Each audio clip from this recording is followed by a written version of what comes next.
The 2002 Kurt Wimmer movie Equilibrium is a dystopian sci-fi cult classic. The always incredible Christian Bale plays a high-level government enforcement officer known as a cleric. The clerics enforce the oppressive government's laws that ban anything that stimulates the populace. Things like movies, art, music, and literature are all illegal. To hammer this point home, there's an intense scene where the Mona Lisa, one of the most iconic paintings in the world, is destroyed. To make things worse, every citizen is required to take a drug called Prozium. This suppresses all emotions. The government's plan to eliminate all emotions was done in the name of creating a peaceful society.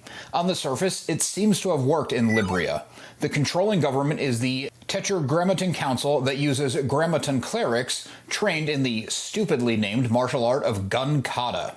Bale's Preston is a cleric held in high esteem. He does everything by the book and doesn't hesitate to carry out his morally questionable orders. That is, until Preston misses a dose of Prozium. As his emotions start to surface, Preston begins to question his role in the world. His first act of major defiance is rescuing a puppy from execution. This shows his compassion and humanity returning. His abandonment of his old life is greatly accelerated when he has to consider his former partner, Partridge. Preston had to personally execute Partridge when it was found that Partridge was hoarding poetry. We all should have seen this coming, as Partridge is played by the living spoiler, Sean Bean. Right before his death, Partridge recites Yeats to Preston. The words make a dent in Preston's beliefs.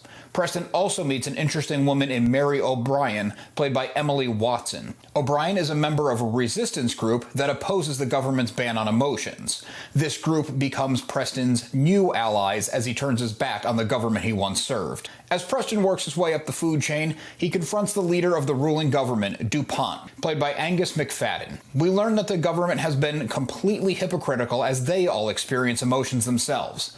Preston doesn't just defeat DuPont, essentially toppling the ruling government, but shuts down all production of the emotion-suppressing drug. The creation of Gun Kata for the movie is the big standout. It's what most people remember about it.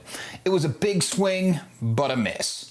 This isn't the more popular and less goofily named Gun Fu made famous by John Woo and taken to its peak in the John Wick franchise.